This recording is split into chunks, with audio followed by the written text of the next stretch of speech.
¿Cómo está esa banda sumillosa? Muchas bendiciones. Nos da demasiada alegría que podamos estar todos alrededor de la preciosa palabra de Dios, escuchando su voz, disponiendo nuestro corazón para escucharla, viviendo ese milagro que es el disponer nuestro corazón para escucharla y responder a ella.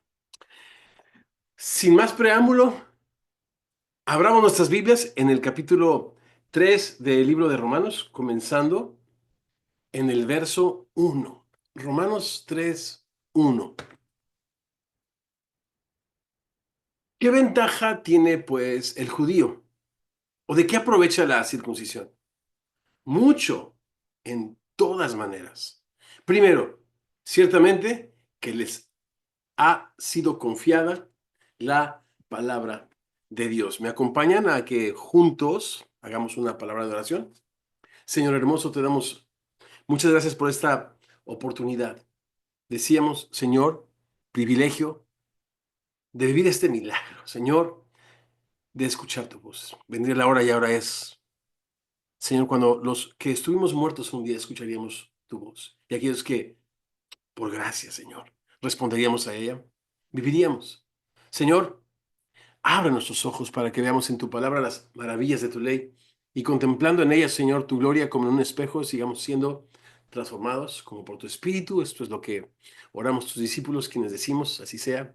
Amén y amén.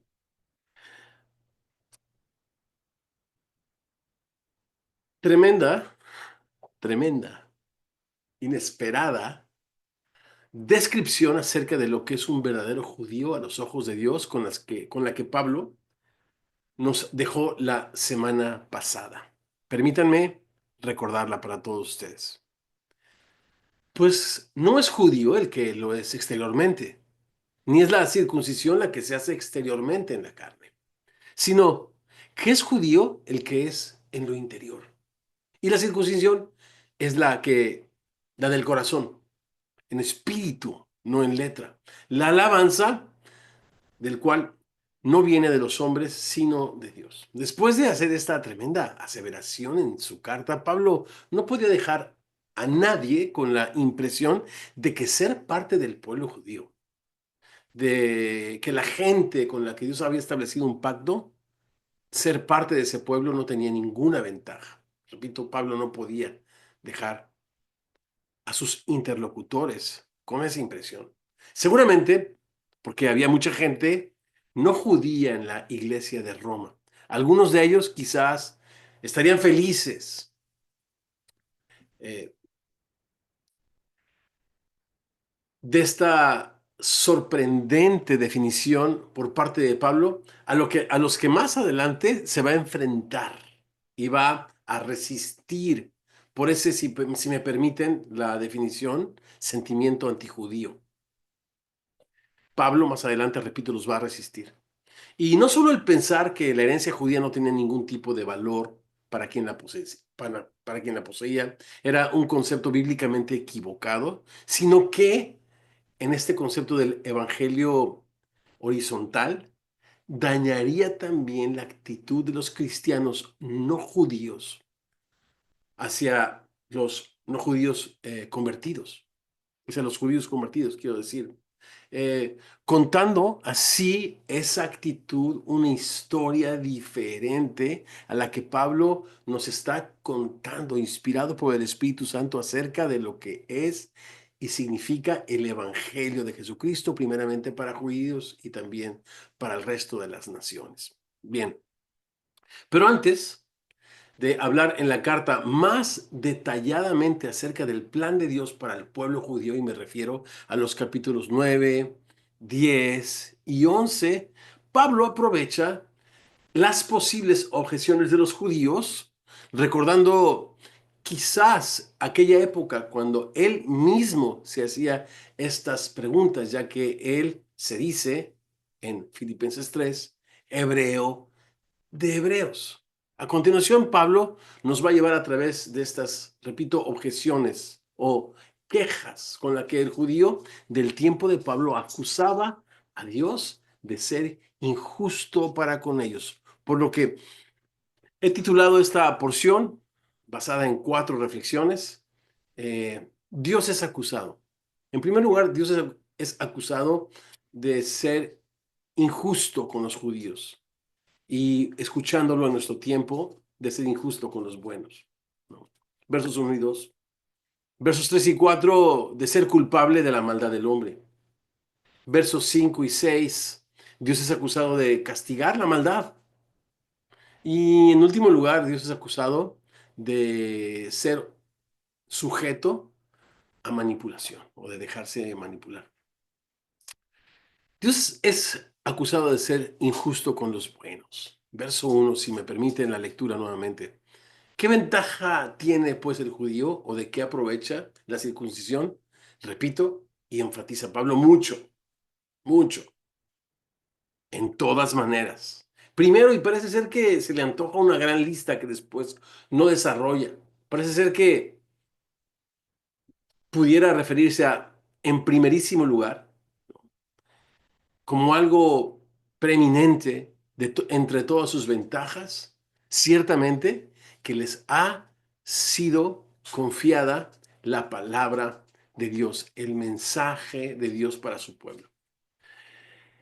El presente párrafo quizás es uno de los más difíciles de toda la carta. Y una de las razones es que Pablo literalmente nos fusila con una metralla de preguntas en forma de diálogo con las que cita y rechaza estas, repito, acusaciones falsas derivadas del orgullo religioso de estos judíos que no habían creído y que rechazaban a Jesús como su Mesías.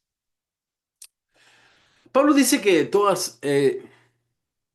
de todas formas, el ser judío tenía una gran ventaja. Y me refiero como judío a los descendientes, según la carne, de Abraham. En primerísimo lugar es que les fue confiada la palabra de Dios. Literalmente esta expresión es los oráculos de Dios, expresión que aparece 4 veces en el Nuevo Testamento, para hacer referencia nada más ni nada menos que al mensaje específico que Dios le dio a su pueblo a través de la ley, a través de los profetas y a través de los escritos en el Antiguo Testamento. De muchas maneras. En primer lugar, Dios les confió su mensaje a través de la ley, repito, los profetas y los escritos. A ellos se les había confiado las escrituras con las que ellos primeramente podrían beneficiarse, aunque no debemos perder de vista que las escrituras fueran dadas al pueblo judío para que ellos mismos, al guardarlas, fuesen algo así como un tesoro o como un regalo con el que Dios quería bendecir a todas las naciones y a todo el mundo. Éxodo 19, versos 4 al 6, este capítulo donde está contenido el pacto que Dios establece con su pueblo Israel, les dice en el verso 4, ustedes vieron lo que hice a los egipcios y cómo les tomé sobre alas de águila y les he traído a mí. Ahora, pues, si dieren oído a mi voz y guardaren mi pacto, ustedes serán mi especial tesoro sobre todos los pueblos, porque mía es toda la tierra. Ustedes serán algo así como un regalo. Serán mi especial tesoro sobre o para todos los pueblos. Y ustedes me serán, pues, un reino de sacerdotes. Eso me encanta y eso se retoma ahí en Apocalipsis, capítulo 1, versos 5 y 6, donde el Señor se provee un reino de sacerdotes que representan sus intereses en el mundo y viceversa, que representan el quebranto y el dolor del mundo ante el Dios del universo. Y este era el plan de Dios y por eso les fue dada la ley a los judíos. Y por supuesto que esto tiene gran valor y gran ventaja.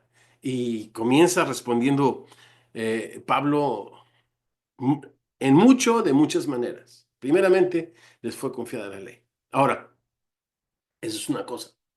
Y la otra cosa es este orgullo de ser judío que podría muy fácilmente transformarse en estas falsas expectativas del pueblo hacia su Dios. Algo así como, si soy el pueblo escogido de Dios, es porque vio algo en mí.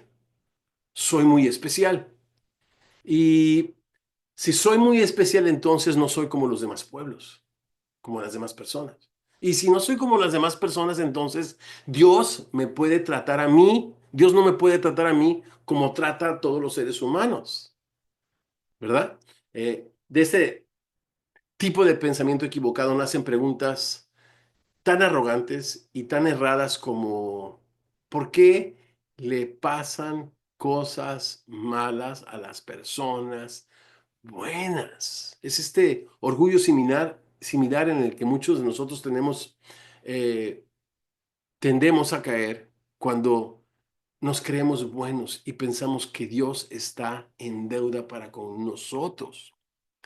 Tener una herencia de fe, nacer en un hogar que teme a Dios, claro que es una bendición. Ser parte del pueblo de Dios, por supuesto que lo es. Pero recordemos lo que dice Deuteronomio 7, versos 7 y 8. No por ser ustedes más que todos los pueblos, les ha querido el Señor y les ha escogido. Pues ustedes eran, ¿cierto? El más insignificante de todos los pueblos. Es una pregunta mal planteada. No es que el pueblo judío sea un pueblo especial, sino era el más insignificante de todos los pueblos. Sino, aquí lo importante es que Dios los amó y quiso guardar, dice el verso 8, el juramento que había hecho a sus padres. Es el Señor quien les ha sacado con mano poderosa y les ha rescatado de servidumbre, de la mano de Faraón, rey de Egipto. Deuteronomio 7, versos 7 al 8. Entonces, nuevamente, resumen muchas de las ideas que hemos estado leyendo aquí al principio de Romanos. Número uno, que el juicio de Dios es imparcial para judíos y no judíos. Y en este caso, si bien tiene muchas ventajas y una de ellas, el ser depositarios de la palabra de Dios, el ser judío. De ninguna manera el ser judío pudiese enorgullecer tanto a una persona que pudiera pensarse que está más allá del bien y del mal o que Dios le debe. Porque eso obscurece la gracia de Dios que Dios le amó. En el momento que yo tengo expectativas y pienso que Dios me debe, en ese momento no estoy considerando mi maldad, con la que Pablo verdaderamente ha estado lidiando argumento tras argumento, encerrando al mundo entero bajo pecado. Y número dos, no estoy considerando la bondad y la misericordia de Dios al entregar a su Hijo Jesucristo por cada uno de nosotros. Entonces, Dios es acusado de ser injusto con los buenos. Pregunta mal planteada, porque bueno solo hay uno, dijera Jesús, y este es Dios. La Biblia no hace tal distinción entre buenos y malos, sino entre creyentes y no creyentes. Todos candidatos a la gracia de Dios, pero algunos deteniendo con injusticia la verdad por la dureza del corazón. En segundo lugar, Dios es acusado de ser culpable de la maldad del hombre. Repito, este es un texto un poco complicado por la ráfaga de preguntas y preguntas que él, con las que él ha lidiado como hebreo y que él asume que pudiera tener este adversario hipotético que él ha llamado para debatir con él y darnos luz acerca del justo juicio de Dios. Así que verso 3. Dios es también acusado de ser culpable de la maldad del hombre. Pues qué, si algunos, esto de algunos, hace referencia no a todos los judíos, sino a aquellos que han endurecido su corazón, no recibiendo la justicia y la verdad que es en Jesucristo, rechazando ese testimonio que Dios había dado acerca de su Hijo, que nos dice en el prólogo que Dios había prometido en sus profetas, en las santas escrituras. A esto se refiere con algunos, verso 3. Pues que si algunos de ellos han sido incrédulos, o sea, han rechazado el testimonio de Dios, ¿Su incredulidad habrá hecho nula la fidelidad de Dios? Parece absurdo, ¿verdad? Pero parece ser que son preguntas que Pablo pudo haberse hecho y que sabe que estarían en la mente de gente incrédula que responsabilizaba a Dios de su propia injusticia. Parecería que a Dios se le acusa de no ser suficientemente poderoso para acabar con el mal en el mundo. ¿Lo has escuchado? Particularmente aquí hablando de la incredulidad, ¿no? El pueblo de Israel no conoció el día de su visitación. A lo suyo vino el Señor, los suyos no le recibieron. A Dios se le acusa de la incredulidad de su pueblo, pero a decir verdad, sí existe un problema entre la relación, o mejor dicho, si existe un problema entre la relación de Dios y el hombre, no es Dios quien lo generó, es Dios el que toma la iniciativa, el que abre un camino nuevo y vivo, el que nos reconcilia con Él por medio de su precioso Hijo Jesucristo. Pero el problema está del lado del ser humano, no del lado de Dios. Pensemos por un momento, el hecho de que el pueblo de Dios no escuchara a sus profetas, ¿evitó que ellos fueran al exilio? En absoluto. Ellos fueron al exilio.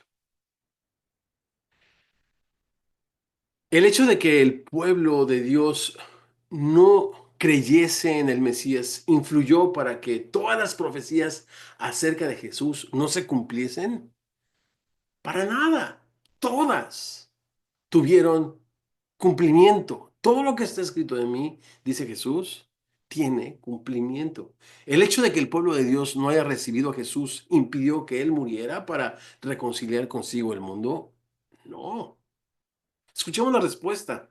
De ninguna manera, antes bien, sea Dios veraz y sea todo hombre mentiroso, como está escrito, para que seas justificado en tus palabras y venzas cuando fueses juzgado.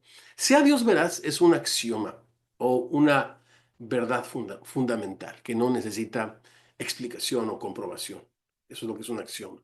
Sea Dios veraz es un axioma de la fe cristiana, es el axioma por excelencia que establece que la verdad de Dios y su justicia son inquebrantables, independientemente de las fallas humanas. Es un principio básico que subraya la soberanía de Dios. Él es el estándar y la realidad última, cuyo carácter y promesas no dependen de la conducta humana. Sea Dios veraz y todo hombre mentiroso. Para apoyar esta gran verdad, Pablo cita uno de estos salmos que son muy queridos y muy conocidos por los discípulos pues, de todas las edades. Y me refiero al Salmo 51, donde finalmente David confiesa ante el Señor su pecado. Verso 3 dice, porque yo reconozco mis rebeliones y mi pecado está siempre delante de mí.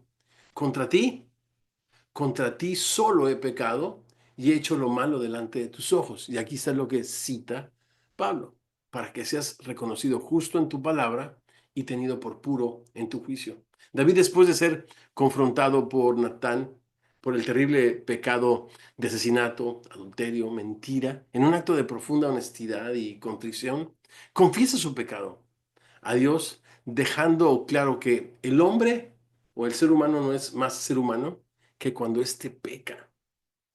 El diablo es mentiroso desde el principio. El hombre es rebelde y pecador. Pero Dios es veraz. Dios es confiable.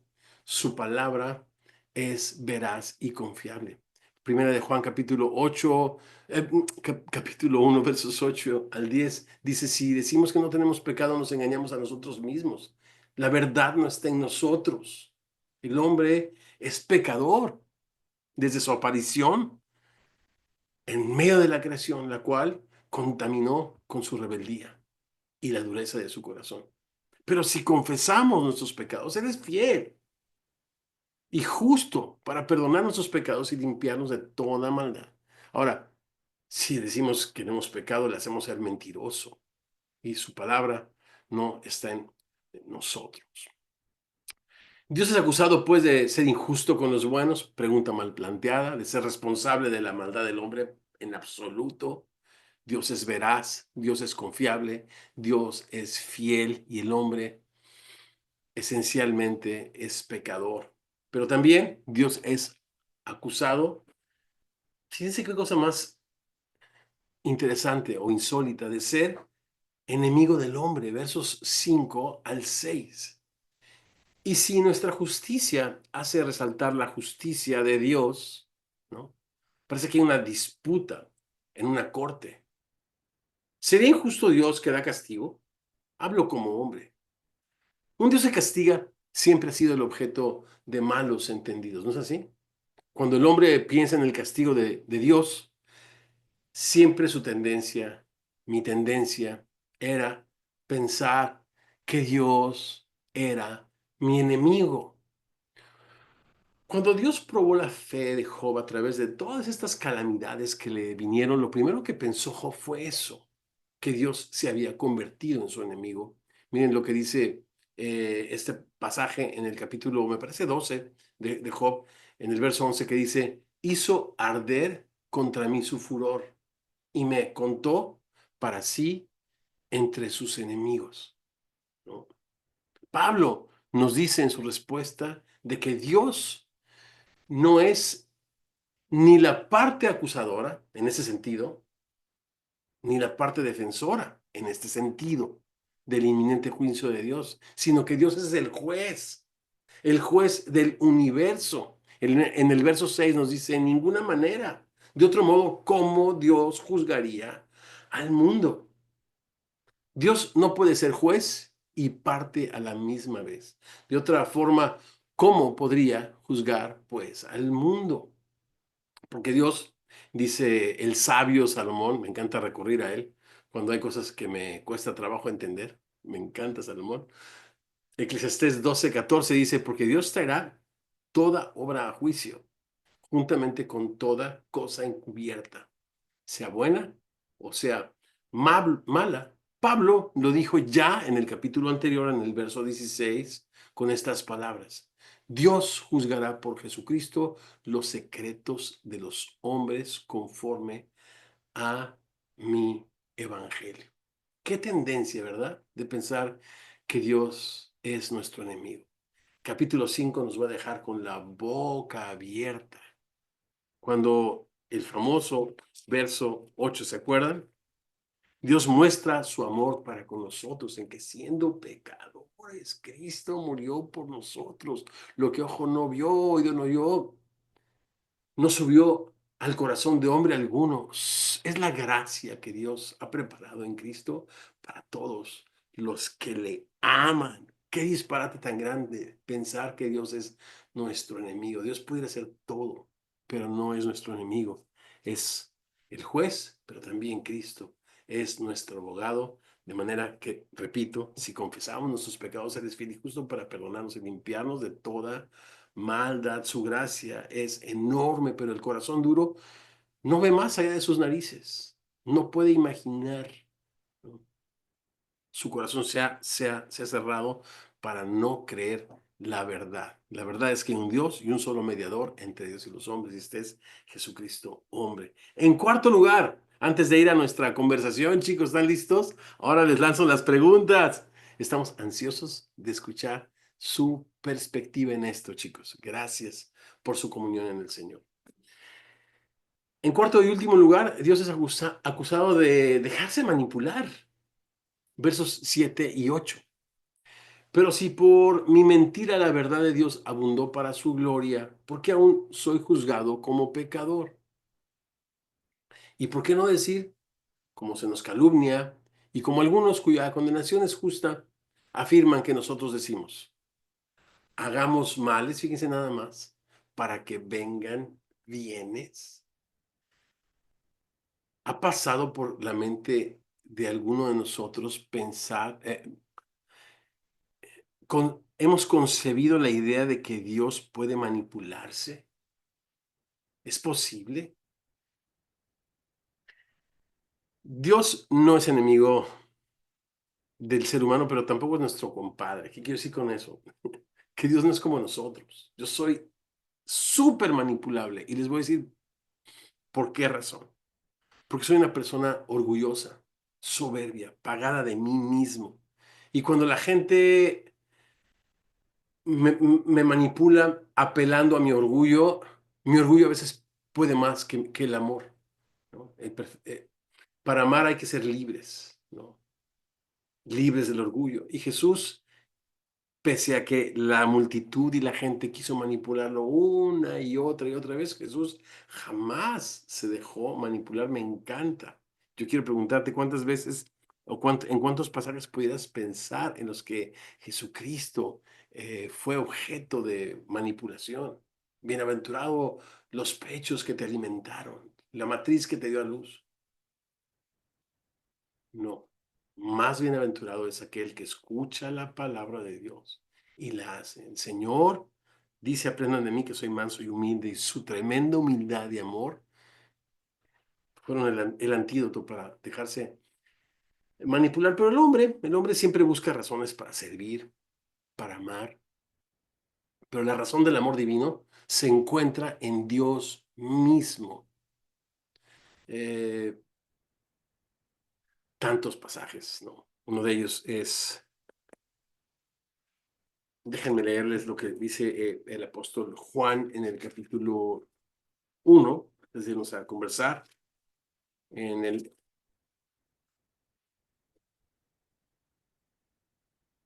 capítulo 4 de su primera carta, verso del 8 al 10. Amémonos unos a otros, porque el amor es de Dios. El amor es de Dios. Todo aquel que ama es nacido de Dios y conoce a Dios. El que no ama no ha conocido a Dios porque Dios es amor. Y en eso se mostró el amor de Dios para con nosotros, en que Dios envió a su Hijo unigénito al mundo para que vivamos por Él. Y en esto consiste el amor, no en que nosotros hayamos amado a Dios, o sea, no hay manera de manipularle, sino en que Él nos amó a nosotros y envió a su Hijo en propiciación por nuestros pecados. Todas estas ideas preconcebidas otra vez atentan en contra de la gracia de Dios tratando de oscurecerla. Y Pablo va a llevar esta idea y la va a desarrollar en el capítulo 9 ahí en el clímax de su argumentación, acerca de la relación de Dios con su pueblo Israel, en los versos 36 al 39, diciendo, ¿quién le dio a Dios primero para que le fuese recompensado? ¿Es acaso Dios manipulable? De Él y por Él y para Él son todas las cosas. Por lo tanto, Él necesita llevar siempre la gloria, la honra y la alabanza en todo. Muy bien, ¿cómo andamos pues para la conversación? Les lanzo las tres preguntitas. ¿En alguna etapa de tu vida has llegado a pensar que Dios es tu enemigo? La segunda parte de esta pregunta es, ¿cómo ha confrontado el amor de Cristo esa idea? ¿O cómo confrontó el amor de Cristo esa idea? La segunda pregunta, ¿has tratado de evadir tu responsabilidad por algún pecado echándole la culpa a Dios? Podríamos seguir con preguntas, pero yo creo que si tenemos una buena conversación y tenemos perspectiva en estas ideas, podemos recibir muchísima bendición y vamos a regresar con el comentario de los moderadores para que nos cuenten el chisme celestial. Disfruten su conversación.